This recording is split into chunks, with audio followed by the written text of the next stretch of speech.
Shalom, yuk Bapak, saudari-saudara yang dikasihi oleh Tuhan Yesus Kristus. Kita patut bersyukur karena Tuhan Allah memanggil dan mengundang kita semua untuk ambil bagian dalam sakramen perjamuan kudus. Oleh karena itu, marilah pada kesempatan ini kita mempersiapkan hati kita agar kita boleh layak saat makan dan minum dalam meja perjamuan. Mari kita mengambil waktu bersatu teduh sejenak.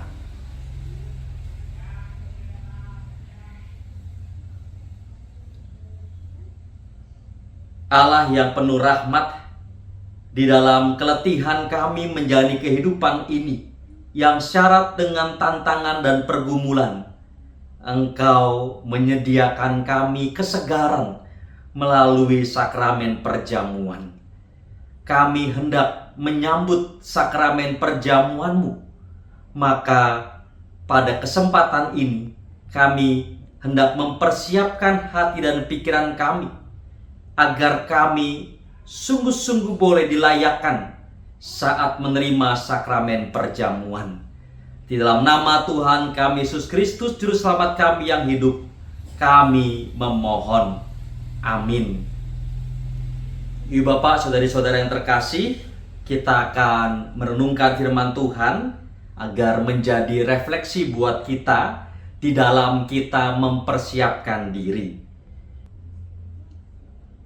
Ibu Bapak, saudari-saudara yang terkasih, firman Tuhan yang akan kita renungkan pada kesempatan ini di dalam kita mempersiapkan diri menyambut undangan Tuhan dalam meja perjamuan kudus diambilkan dari surat 1 Korintus pasalnya yang ke-11 ayat yang ke-28 dan 29.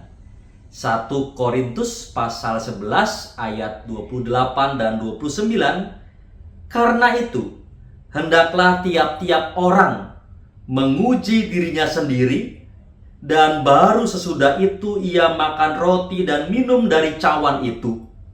Sebab siapa yang makan dan minum tanpa mengakui tubuh Tuhan, ia mendatangkan hukuman atas dirinya.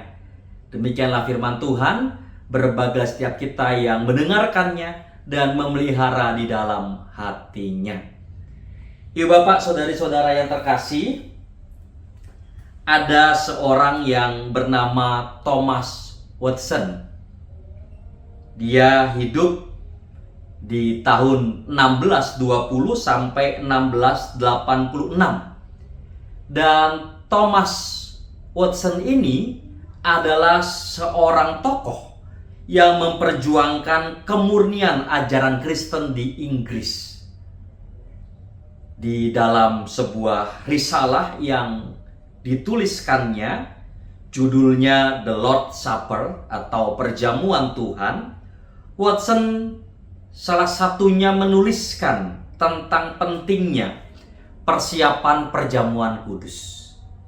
Dia mengambil sebuah ilustrasi untuk menjelaskan mengapa penting persiapan perjamuan kudus itu. Ilustrasinya seperti seorang musisi yang memainkan intro sebelum lagu yang hendak dinyanyikan. Kita biasa tahu sebelum kita nyanyi, misalnya dalam ibadah begitu, pasti ada intronya dulu. Intro itu apa fungsinya? Fungsi dari intro adalah agar orang yang hendak bernyanyi dapat selaras suaranya dengan lagu yang akan dinyanyikan. Jadi fungsi intro itu adalah menyelaraskan. Nah, menurut Thomas Watson, begitu pula persiapan perjamuan. Persiapan perjamuan itu fungsinya adalah agar hati kita selaras dengan tindakan yang akan kita lakukan. Kalau kita akan melakukan perjamuan kudus, maka hati kita selaras dengan perjamuan kudus itu. Nah, inilah yang perlu dipersiapkan, keselarasan hati. Nah, lantas bagaimana hati yang perlu dipersiapkan? Bagaimana selarasnya itu?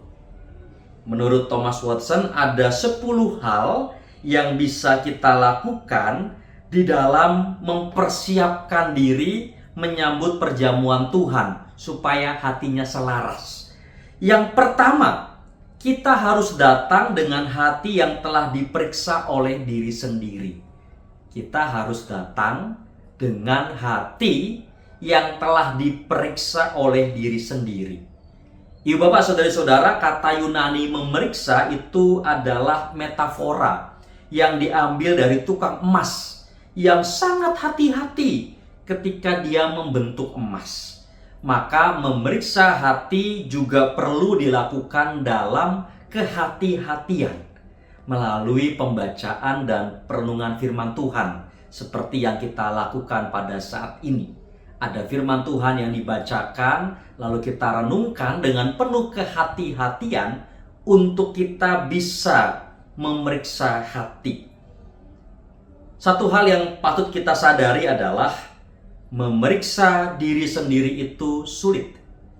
Sebab mata tidak bisa melihat dirinya sendiri. Dia bisa melihat segalanya kecuali dirinya sendiri. Begitu pula ketika kita memeriksa hati, kesulitannya adalah seringkali kita justru malah melihat kepada yang lainnya, bukan kepada diri kita sendiri. Namun demikian, meskipun memeriksa hati itu adalah pekerjaan yang sulit, tetapi kita perlu melakukannya. Kita ingat di dalam Matius 22 ayat 12 sampai 14. Di sana ada ilustrasi tentang seorang yang diundang pesta tetapi tidak menggunakan baju pesta. Perumpamaan Tuhan Yesus mengatakan kepada orang-orang yang diundang pesta tetapi tidak menggunakan baju pesta, reaksi sang tuan adalah, "Hai saudara, bagaimana engkau masuk kemari dengan tidak mengenakan pakaian pesta?" Lalu kata raja itu kepada hamba-hambanya, "Ikatlah kaki dan tangannya dan campakkanlah orang itu ke dalam kegelapan yang paling gelap. Di sanalah akan terdapat teratap dan kertak gigi, sebab banyak yang dipanggil tetapi sedikit yang dipilih." Jadi kita memang perlu mempersiapkan hati meskipun sulit. Kenapa? Karena Tuhan juga memeriksa kita. Jangan sampai kita kedapatan oleh Tuhan seperti sang tuan tadi yang melihat bahwa di antara tamu-tamu pestanya ada orang-orang yang tidak mengenakan baju pesta. Artinya dia datang tanpa mempersiapkan diri. Ya Bapak, saudari-saudara, kita perlu memeriksa hati kita. Memeriksa dengan cara mengakui segala dosa-dosa kita di hadapan Tuhan, seraya memohon pengampunan dan bertekad untuk melakukan pertobatan. Gak perlu kita tutup-tutupi dosa kita, tapi justru perlu kita akui. Sebab dengan pengakuan itulah datang rahmat Allah yang mengampuni, sehingga kita bisa hidup dalam pertobatan. Itu yang pertama menurut Thomas Watson. Kita perlu datang dengan hati yang telah diperiksa oleh diri sendiri. Yang kedua, kita harus datang dengan hati yang serius. Serius berarti kita sadar bahwa ada mata Tuhan yang selalu terarah pada kita, sehingga segala tindak tanduk kita, segala sesuatu yang kita kerjakan sebenarnya Tuhan tahu. Maka nggak perlu kita tutup-tutupi lagi segala dosa kita. Dia tahu kok. Dia butuh pengakuan kita. Mazmur 139 ayat 23 dan 24 mengatakan, "Selidikilah aku ya Allah, dan kenalah hatiku. Ujilah aku dan kenalah pikiran-pikiranku. Lihatlah apakah jalanku serong, dan tuntunlah aku di jalan yang kekal." Ada pengakuan bahwa kita bisa saja jalannya serong. Maka kita mau serius menyelidiki hati kita, supaya kalau ada jalan yang serong, kita kembali ke jalan yang benar. Kita harus datang dengan hati yang serius. Itu yang kedua. Yang ketiga, kita harus datang dengan hati yang punya pengertian. Kita harus datang dengan hati yang punya pengertian. Ibu bapak saudari-saudara, ada peringatan yang sangat keras dituliskan dalam Mazmur 49 ayat 21. Manusia yang dengan segala kegemilangannya tidak mempunyai pengertian boleh disamakan dengan hewan yang dibinasakan. Jadi manusia kita, meskipun kita punya segalanya, punya kekayaan, punya jabatan, punya kedudukan, tapi kalau kita nggak punya pengertian, di sini dikatakan dalam Mazmur 49 ayat 21, boleh disamakan dengan hewan yang dibinasakan. Pengertian ini sangat penting. Mengapa? Karena pengertian itulah yang membuat kita jadi mengetahui tentang makna perjamuan kudus. Sehingga ketika kita ikut perjamuan kudus itu, kita mampu membedakan bahwa ini adalah tindakan yang tidak sama dengan makan dan minum biasa yang seperti kita lakukan sehari-hari. Pengertian membuat kita bisa memaknai perjamuan kudus ini. Makan roti dan minum anggur tidak sama dengan makan dan minum yang biasa kita kerjakan. Maka kita harus datang dengan hati yang punya pengertian. Kita bisa memaknai perjamuan kudus yang hendak kita kerjakan itu. Yang keempat, kita harus datang dengan hati yang rindu. Lukas 22 ayat 15, dalam perjamuan yang terakhir bersama para muridnya, Tuhan Yesus berkata, "Aku sangat rindu makan Paskah ini bersama-sama dengan kamu sebelum aku menderita." Tuhan Yesus rindu. Maka kita pun juga ketika hendak menyambut perjamuan kudus ini perlu punya kerinduan. Sebab dengan kerinduan itulah kita punya dorongan yang menggebu-gebu untuk kemudian menantikan saat perjamuan kudus itu. Dan ketika kita menerima perjamuan kudus itu, disitulah kita merasakan bahwa kehadirannya memuaskan jiwa kita. Kerinduan kita terobati. Kita harus datang dengan hati yang rindu, karena Tuhan rindu dengan kita. Yang kelima, kita harus datang dengan hati yang tulus. Ibu bapak saudari-saudara, tentu kita tidak sempurna, kita melakukan kesalahan, kita melakukan dosa. Tetapi hati yang tulus ini bermaksud agar kita kemudian jujur, mau mengakui ketidaksempurnaan kita, mau mengakui bahwa kadang-kadang ada tindakan-tindakan yang kelihatannya baik, mungkin orang lain lihatnya baik, tapi sebenarnya didasari oleh motivasi-motivasi yang tidak benar, motivasi-motivasi yang tidak lurus kepada Tuhan. Nah, itu perlu kita akui. Hati yang tulus adalah hati yang mau mengakui bahwa kadang-kadang dalam hal-hal baik sekalipun bisa tersembunyi motivasi-motivasi yang keliru. Maka kita kemudian mau berupaya memurnikan batin kita kembali. Kita harus datang dengan hati yang tulus supaya batin kita kembali menjadi murni. Yang keenam, kita harus datang dengan hati yang berkobar-kobar. Kita ingat akan kisah perjalanan dua orang murid yang pergi ke Emmaus, di mana dalam perjalanan itu Tuhan Yesus berada atau bersama-sama dengan mereka. Lalu ketika mereka tahu bahwa itu adalah Tuhan Yesus, Lukas 24 ayat 32 mengatakan, "Bukankah hati kita berkobar-kobar ketika ia berbicara dengan kita di tengah jalan dan ketika ia menerangkan kitab suci kepada kita?"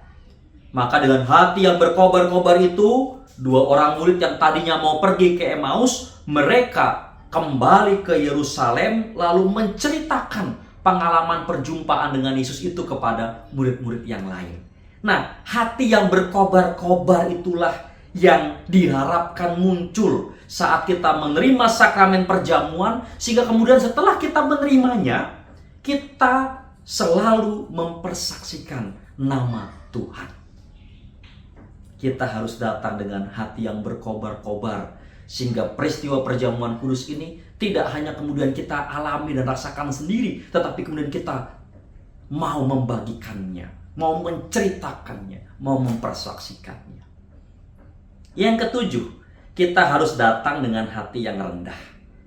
Filipi 2 ayat 5-8 menuliskan anjuran untuk rendah hati seperti Yesus yang mengosongkan dirinya menjadi sama seperti manusia, bahkan sudi mati secara hina di atas kayu salib.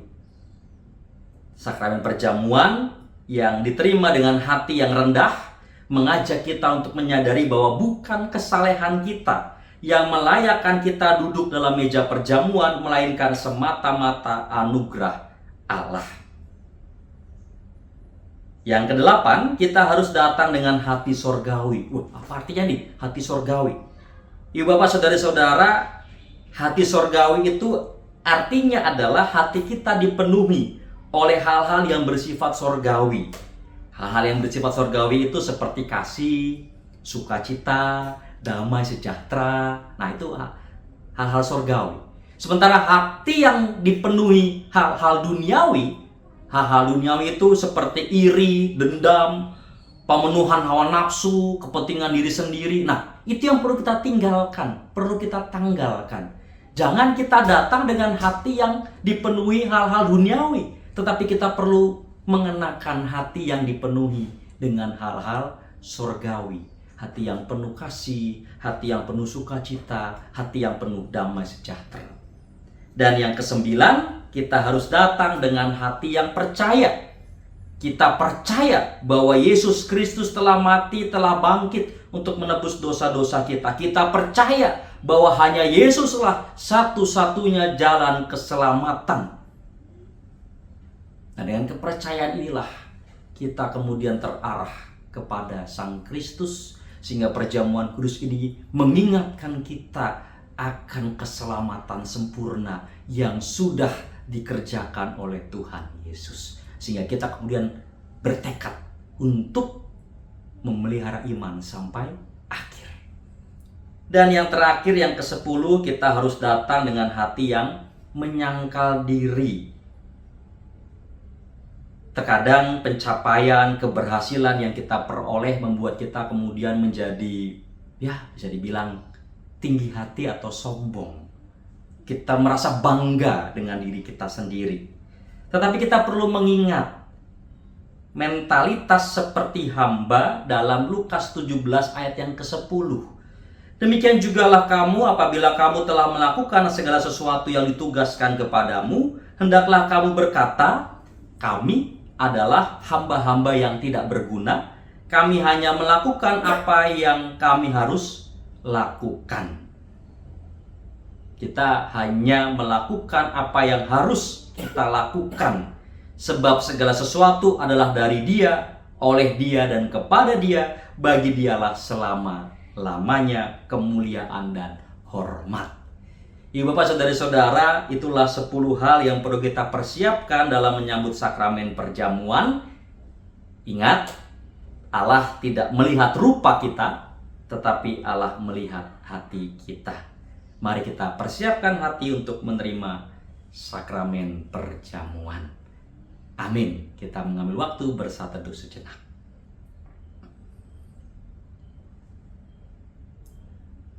Ibu bapak saudari-saudara, sakramen perjamuan adalah sarana untuk memelihara iman yang pelaksanaannya didasarkan atas perintah Tuhan Yesus Kristus.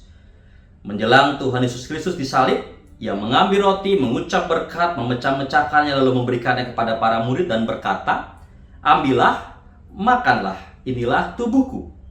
Sesudah itu Ia mengambil cawan, mengucap syukur, lalu memberikannya kepada mereka dan berkata, minumlah kamu semua dari cawan ini, sebab inilah darahku, darah perjanjian yang ditumpahkan bagi banyak orang untuk pengampunan dosa.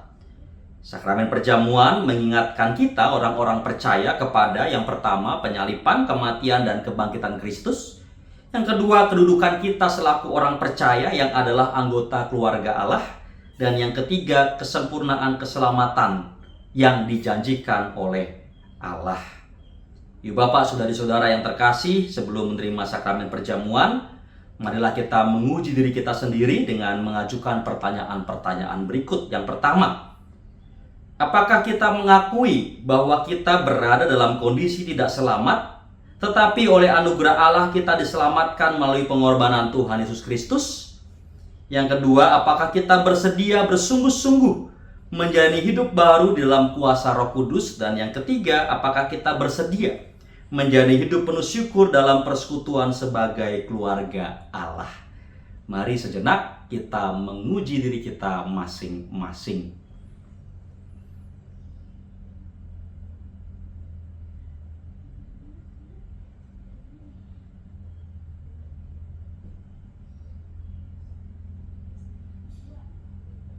Tuhan Allah memanggil dan mengundang kita semua untuk ambil bagian dalam sakramen perjamuan kudus. Sekarang marilah kita menjawab undangan Tuhan, mempersaksikan iman kita di hadapan Tuhan. Bagaimana kesaksian iman dari Ibu Bapak, saudari-saudara sekalian?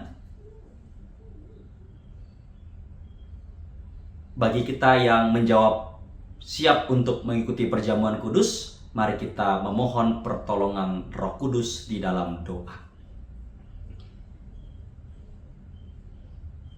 Selidikilah hati kami ya Allah, ujilah hati kami ya Allah. Lihatlah apakah jalan kami serong. Lihatlah akan segala dosa-dosa kami yang kami akui di hadapan-Mu. Dalam segala keterbatasan kami menyimpang mengikuti keinginan dan hawa nafsu kami sendiri. Oleh karenanya kami memohon ampun di dalam nama Tuhan kami Yesus Kristus, sehingga kami boleh layak untuk menerima anugerah-Mu.